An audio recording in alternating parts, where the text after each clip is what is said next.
নমস্কার বন্ধুরা, tasty dishes by Ruma চ্যানেলে আপনাদের সকলকে স্বাগত জানাই। আজকে আমি সম্পূর্ণ নিরামিষ একটি নতুন ধরনের ডালের রেসিপি আপনাদের সঙ্গে শেয়ার করতে চলেছি। এই ডাল কিন্তু রুটি, ভাত, পরোটা, পোলাও সব কিছুর সঙ্গেই ভালো লাগে। ডালটি করতে কিন্তু বিশেষ কোনো খাটুনির প্রয়োজন নেই, অথচ খেতে কিন্তু অত্যন্ত সুস্বাদু হয়। ঘরে থাকা উপকরণ দিয়ে আপনারা এই সুন্দর ডালটি বানিয়ে নিতে পারবেন। ডালটি করার জন্য দু রকমের ডালের প্রয়োজন হবে। আমি নিয়েছি অড়হর ডাল এবং মুগ ডাল, দুটো কিন্তু সম পরিমাণ নিতে হবে। ডালগুলো ভালো করে ধুয়ে নেব। আমি খোলা কড়াইয়ে করেছি, আপনারা প্রেসারে করলে অড়হর ডালটা প্রথমে দুটো সিটি দিয়ে তারপরে মুগ ডালটা দেবেন। অড়হর ডালটা অর্ধেক সেদ্ধ হলে মুগ ডালটা দিয়ে সেদ্ধ করে নিতে হবে। ডালটা কিন্তু একটু গোটা গোটা রেখেই সেদ্ধ করতে হবে। আমার ডালটা সেদ্ধ হয়ে গেছে। এবার ছানার কোপ্তাগুলো করে নেব। এর জন্য আমি 100 গ্রামের মতো ছানা নিয়েছি। এর মধ্যে দিয়ে দেব হলুদ, অল্প পরিমাণে নুন, চিনি, লঙ্কার গুঁড়ো, গরম মশলার গুঁড়ো এবং বাইন্ডিংয়ের জন্য অল্প পরিমাণে ময়দা। সব উপকরণ ভালো করে মাখতে হবে। ছানাটা কিন্তু ভালো করে মসৃণ করে মাখতে হবে। ছানাটা যত ভালোভাবে মাখা যাবে, ছানার বলগুলো ততটাই সফট হবে। আমার ছানাটা মাখা হয়ে গেছে। এবার আমি ছানার বলগুলো করে নেব। আমার সবগুলো ছানার বল হয়ে গেছে। এবার আমি এই বলগুলোকে একটা শেপ দিয়ে নেব। ছানার বলগুলো ভাজার জন্য আমি কড়াতে দিয়ে দিলাম সাদা তেল।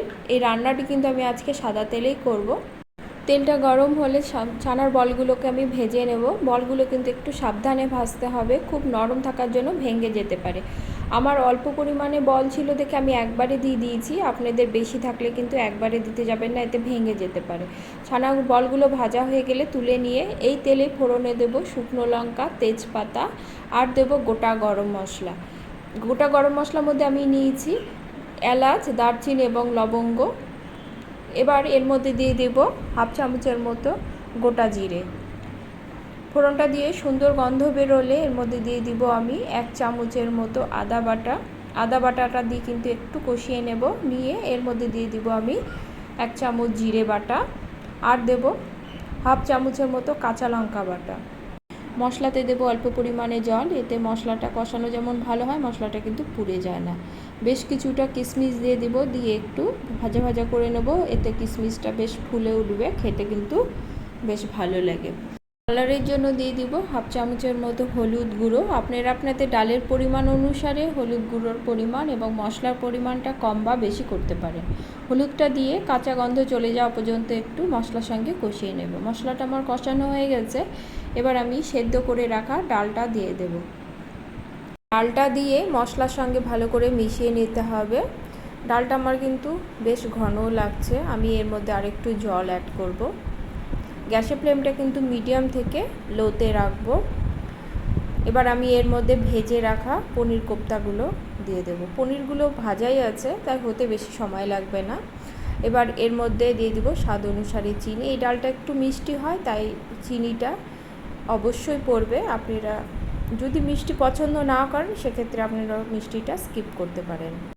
ডালটা আমার বয়েল চলে এসেছে। এবার আমি এর মধ্যে দিয়ে দেব স্বাদ অনুসারে নুন। নুনটা দিয়ে ভালো করে মিশিয়ে নিয়ে মিনিট 5 মতো রান্না করে নেব। এই ডালটা হতে কিন্তু একদমই বেশি সময় লাগে না। মিনিট 5 পরে দেখুন ডালটা কিন্তু অনেকটাই ঘন হয়ে এসেছে এবং কোপ্তাগুলো বেশ ফুলে উঠেছে। রান্নাটা প্রায় শেষ পর্যায়ে। আমি এর মধ্যে 1 চামচের মতো ঘি যোগ করব। এই রান্নাটাতে একটু ঘি বেশি পড়ে, ঘিয়ের ফ্লেভারটা কিন্তু ডালটাতে খুব ভালো যায়। একটু পাতলাই নামাবো, ডালটা ঠান্ডা হলে কিন্তু বেশ ঘন হয়ে যায়। গ্যাসের ফ্লেমটা আমি অফ করে দেব। অফ করে দিয়ে পরিবেশনের পালা। আজকে আমার পনির কোপ্তা ডালটি আপনাদের কেমন লেগেছে কমেন্টে কিন্তু অবশ্যই জানাবেন। ভিডিওটি ভালো লাগলে লাইক, কমেন্ট করবেন এবং সাবস্ক্রাইব করে পাশে থাকবেন। আমার ভিডিওর নোটিফিকেশান পেতে বেল আইকনটি কিন্তু অবশ্যই প্রেস করবেন। আমি আজকের ডালটি মাটির পাত্রে সার্ভ করব। উপর থেকে ঘিয়ের তড়কা দেব। আমি ঘি আর অল্প পরিমাণে লঙ্কার গুঁড়ো দিয়েছি, কাশ্মীরি লঙ্কা গুঁড়ো দিয়েছি। এতে ফ্লেভারটাও যেমন ভালো আসে, দেখতেও কিন্তু খুব সুন্দর হয়। আজ তাহলে এ পর্যন্তই। দেখা হবে পরে কোনো রেসিপি নিয়ে। সকলে ভালো থাকবেন।